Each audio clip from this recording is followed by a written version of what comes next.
Good evening and welcome to Slam the Gavel, the show that tells it all regarding family court, other court issues, as well as CPS. I am your host, Marianne Petrie. This episode of Slam the Gavel is sponsored by CPS Protect Consulting Services. A child protective services case is one of the most frightening experiences for any parent. Don't face it alone. Face it with confidence with Urgent Assist by CPS Protect. You can have access to former CPS investigators to make sure you preserve your rights and protect your family. If you're facing CPS involvement and aren't sure where to turn, their child welfare consultants can help you. Visit cpsprotect.com/subscribe and enter the coupon code SLAMTHEGAVEL for 10% off your first year of Urgent Assist. And this is also available in all 50 states. I have another announcement. Bradley's mother, Narcissism Gilligan, passed away in the fall of 2022. Bradley is autistic and needs structured routine and therapies he receives for his autism 6 days a week. However, Italy just entrusted Bradley to the Italian social services. If he is ruled to go back, he will face the next 3 to 4 years in the Italian foster care system, where he can't speak or understand the language. He will then be taken away from the only family he has ever known. Please call Governor Hochul, New York State, 518-474-8390. That's Governor Hochul at 518-474-8390 to please keep Bradley here. It's safe in these United States. Hashtag keep Bradley safe. Also, please sign the petition at pleasedoyourjob.com. That's pleasedoyourjob.com. I have a return guest on. I have Johnny McNeill back on. He was last on the podcast April 27 of 2023, season 4, episode 83. And he's a book author. We discussed his book, Gaslighting Gilligan, and why families and society are being destroyed.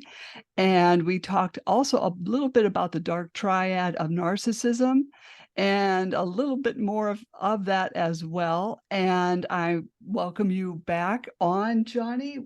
How are you? What's the weather like over there now, all the way in Scotland? It's thanks for having me back on, Marianne. It's Druk at the minute. It is peeing it down at the minute. However, up until a week ago, we had the most glorious weather for 2 weeks or so.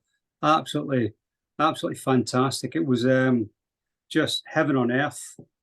And that's unfortunately though, it was such great weather that I got out of my mountain bike and I came a cropper on one of the local hills and ended up in accident and emergency, but healing.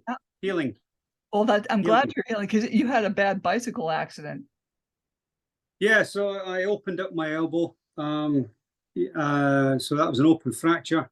Took a part of the bone off. I dislocated my shoulder and crashed into my rib cage as well. So it was my right side that basically took the full brunt. But and I still rather than calling out mountain rescue, I still managed to. I mean, I knew I was going into shock. I knew what to expect, ex-army. So I was able to keep my head together and walk off the hill and walk into A&E, and they were fantastic. And then I was operated on, so that was 2 weeks ago today. They operated on my elbow, and so I'm just healing now. Oh, poor thing. We're made of stern stuff, us Scots. Yeah. Well, going back to this dark triad of narcissism, I know we kind of just touched on that in the last podcast. Yeah, so the dark triad, as I say, it's it's recognized. The term is recognized by and used by the psychiatric profession, and it is the traits, the characteristic traits of Machiavellianism, narcissism, and psychopathy, sociopathy. So anybody that essentially possesses those three traits is said to be the full house, the full dark triad. And so I developed my model for the fascist hate state, and I called this fictitious state UK. So fictitious state called it narcisstate, as in a state of narcissism. And that, because it's narcisstate, whereas Orwell termed the Britain and Ireland airstrip one. A lot of what we are witnessing today around the world in terms of policy and propaganda, in terms of family court corruption, and in terms of propaganda, which is dividing families, dividing the masses, emanates from what was the British Empire, and are still being played out today. So narcissistic, like the typical narcissist, likes to put themselves at the center of attention of everything, and everything has to revolve around them. Mm-hmm. The dark triad model, it's exactly the same principles. Everything must revolve around, this troublesome figure that Yes. needs all the attention and needs all everybody's resources. And so, yes, I developed the model from that with its individual. So you've got the 6 drivers, the policy and propaganda driven. And the policy and propaganda aspects were in UK were austerity, Brexit, so the patriotic element, and the Istanbul Convention. Now I was able to pick up on these because I was following the Istanbul Convention. That's the United Nations policy for the protection of women from men. Essentially, it tells us basically that all women are victims of men around the world. But what it is, in actual fact, is a dehumanizing, demonizing propaganda trope, which is actually going to be used or is intended to be used should they ever get their escalation trigger, and whereby they can replay the same playbooks that we saw in Imperial Britain in World War I and in Weimar going into Nazi Germany in World War II, and whereby they used the shame, they used the gender roles and the demonization, dehumanization to guilt trip men into military uniform. And right. Because we talked about the white feather and guys going off to war, or if they didn't go, then they would be handed a white feather.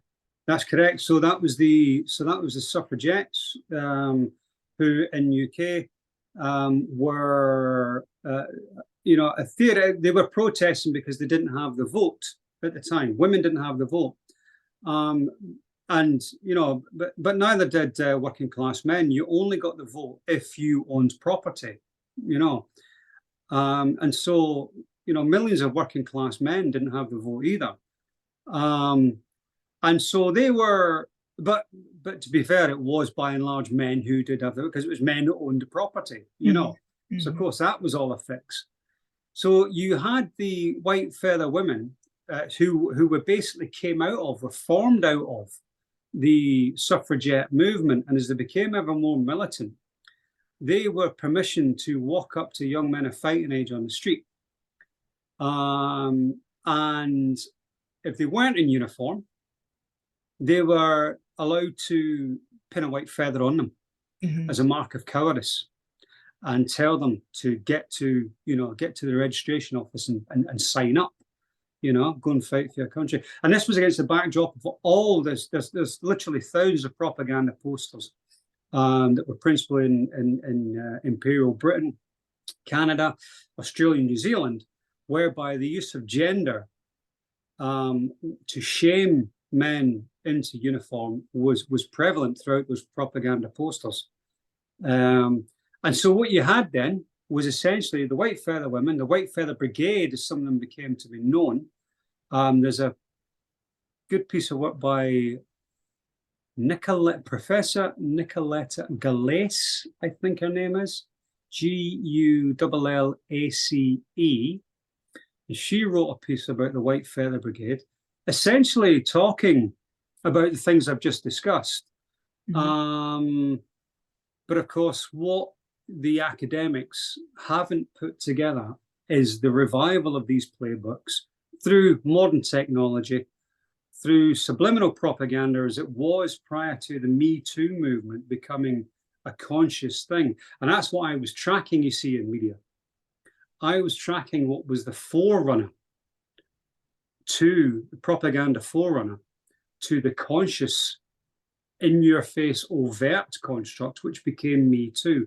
So that's why Me Too isn't mentioned in the book, because I put the book out in June 2017, whereas Me Too didn't become a thing until October 2017.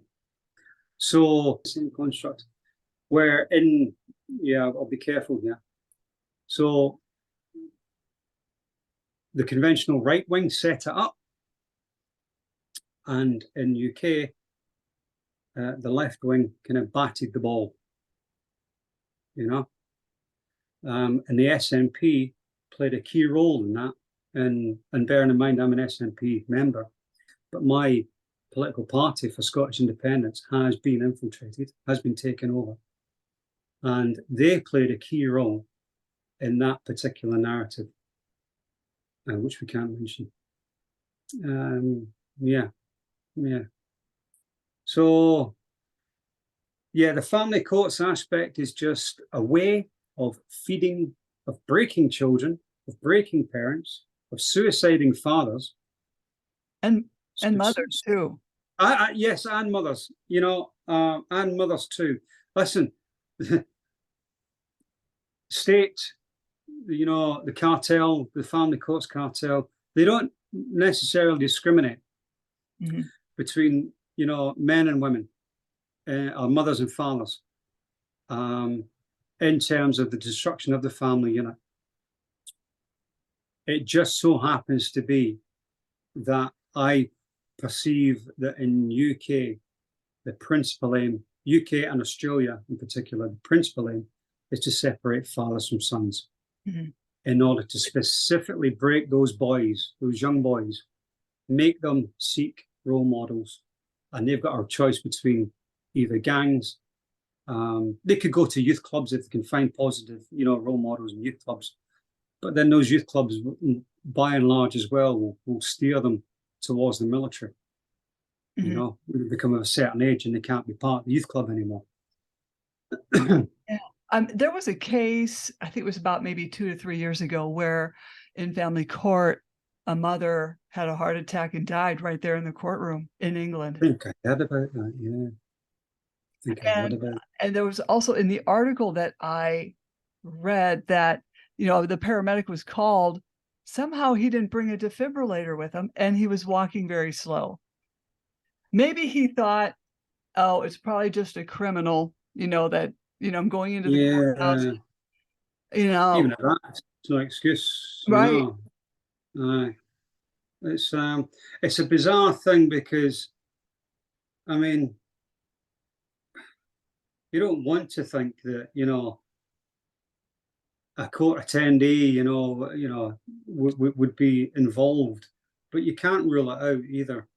For instance, again, a lot of people haven't cottoned on to this. They will. I've written about it extensively.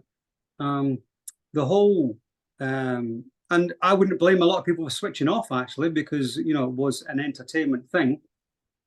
But the whole Johnny Depp, Amber Heard trial aspect, he was being stitched up. There's no two ways about that. And I think they were always going to hang out celebrities to dry in order to paint these celebrities as being representative of all men being abusive towards women. In UK, it was actually an action against the Sun newspaper. It had nothing to do with Amber Heard. It had something to do with Amber Heard, and she was loosely involved, but she didn't give evidence at that because it wasn't about her. It was about what was said in the Sun. So it was a case between Johnny Depp and the Sun. But the way that was portrayed in the UK media was a win for Amber Heard. Right? And then after that, and the connections between the judge, some of the evidence which he allowed and some of the evidence which he didn't allow was just farcical. It was kangaroo court stuff in itself. And then the trial in America took place, which was directly between the pair of them, and defamation, which was proven. But you've still got this machine behind Amber Heard, you know, that's and still decrying Johnny Depp as an abuser and Amber Heard as, you know, as the angel. Well, a lot of So people think over here that, you know, she has set domestic violence victims back at least a good 20 years. yeah, absolutely. And but had it gone to plan, had the original trigger occurred in 2017, with all that carnage, with all that chaos, and here we, you know, because a similar thing happened to, so the former leader of the SNP, the Scottish National Party, Alex Salmond, he went through something similar to that beforehand. And so they manufactured the SNP between the SNP infiltrators, the British state, courts, and the police manufactured witnesses. They got witnesses to make up stories, some of which never tallied. 13 charges, I think, in all. He was being sent up on. The trial took place via media. Kangaroo court trial took place via media before a single day, you know, in the court itself took place. So you had Scotland split. You know, you had the independence movement split straight away on that narrative alone. He was acquitted, and because he hadn't done anything, it was all fabricated. And Nicola Sturgeon, who's since resigned as leader, she was key to that. And Nicola Sturgeon, before she resigned, was also key to introducing the transgender, so the LGBT. So not only do you have men and women split on the Alex Salmond case, you had then the women split on across the LGBT narrative aspect and the transgender self-ID, gender rights, or what did they call it? Gender reform bill. And so you had more kind of divide and conquer messaging, which was brought into the fray, just as, you know, Scotland was on the cusp of perhaps securing independence. But coming back to my original point now, which I've wandered off, had it all gone to plan in 2017,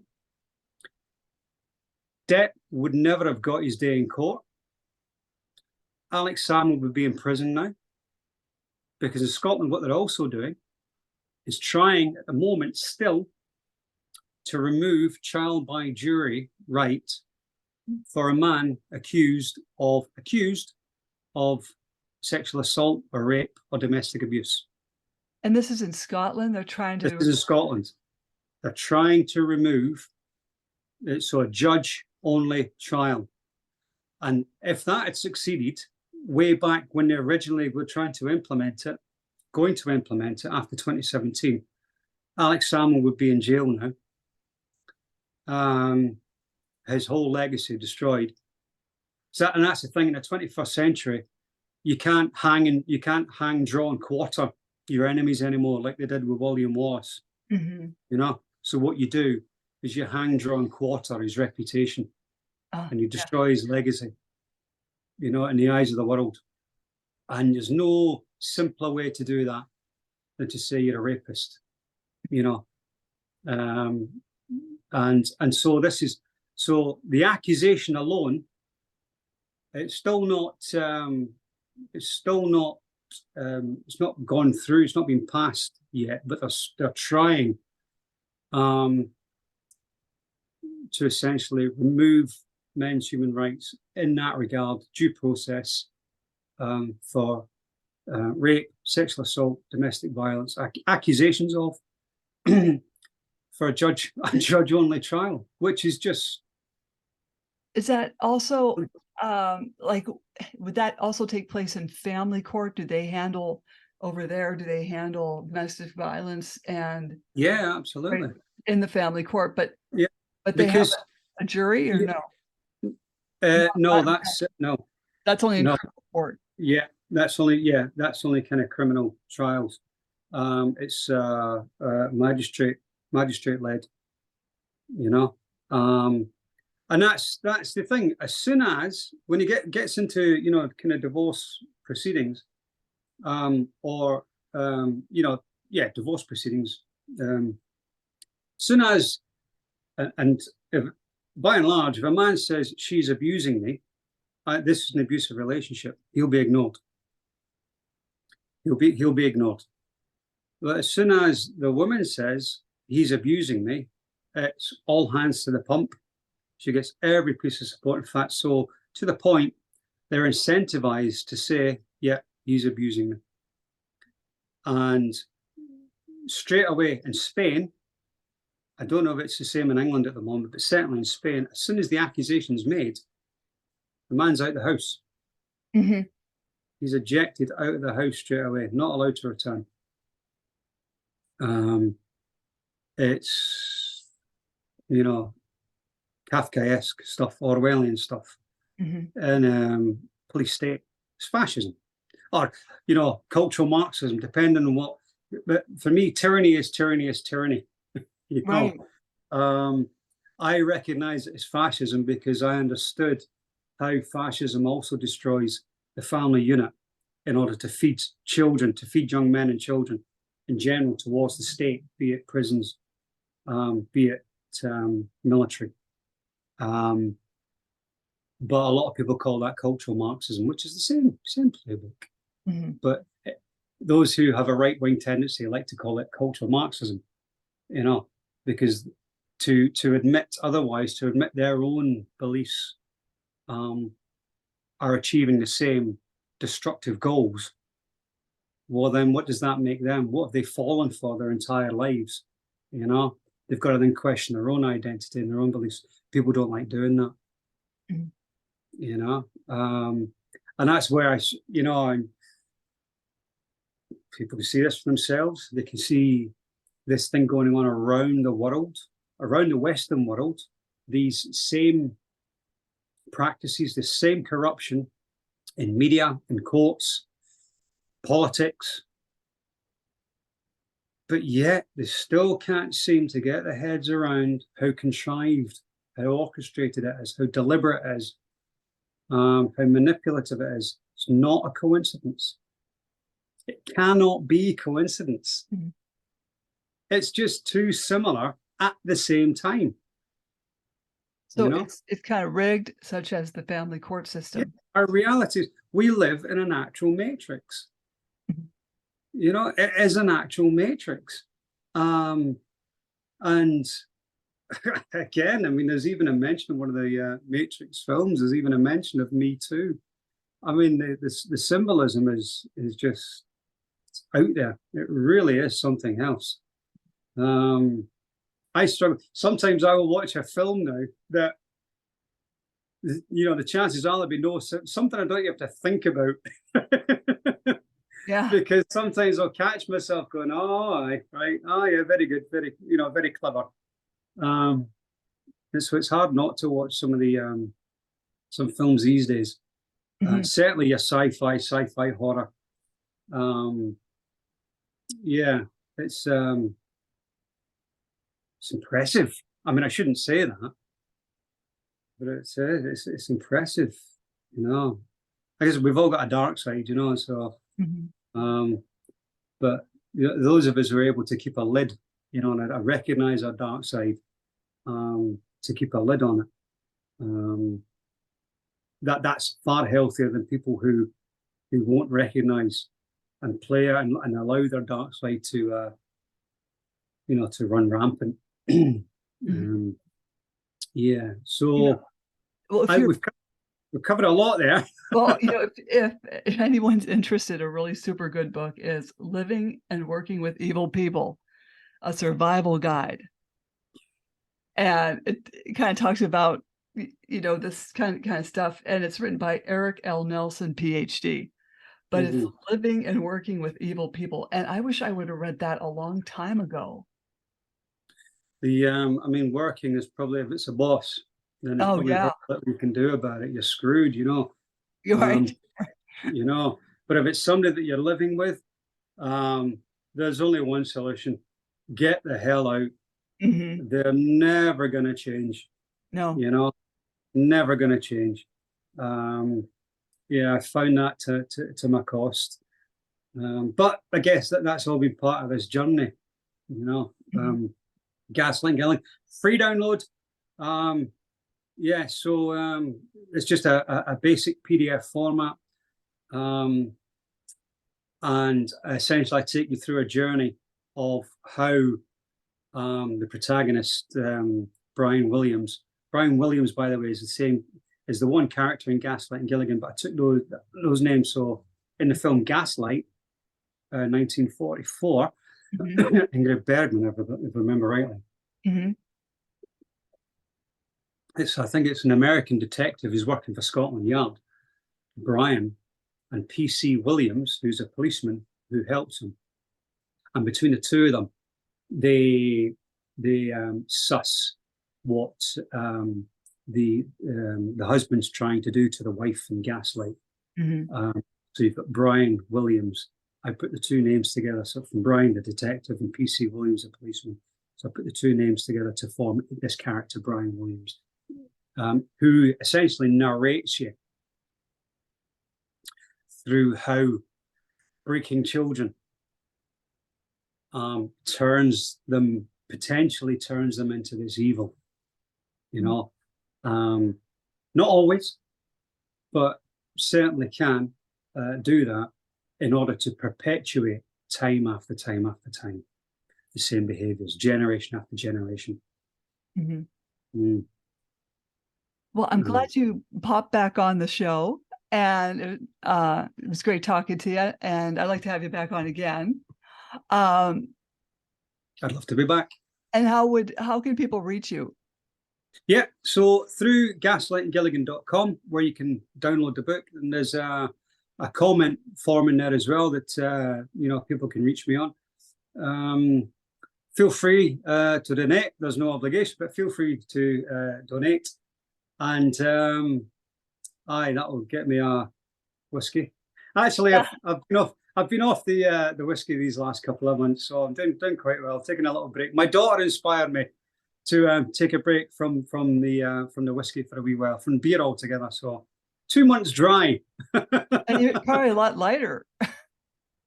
Yeah, well, I've managed to lose a few pounds as well. Yeah, crashing off my mountain bike, I think probably contributed towards that. I think my heart was going like the clappers, you know. But yeah, so you can get me through gaslightinggilligan.com. I wanted to ask if any viewers are going to share my stuff, please do so. Please take the links and share my work, but don't include my Twitter address, because as soon as my Twitter address is included, then the post will automatically get suppressed, because my Gaslighting Gilligan account, Twitter account, and Facebook got like shadow bans on me. Both have been suppressed. So please share away. Don't include any of my handles on the share. Well, hey, don't jump off.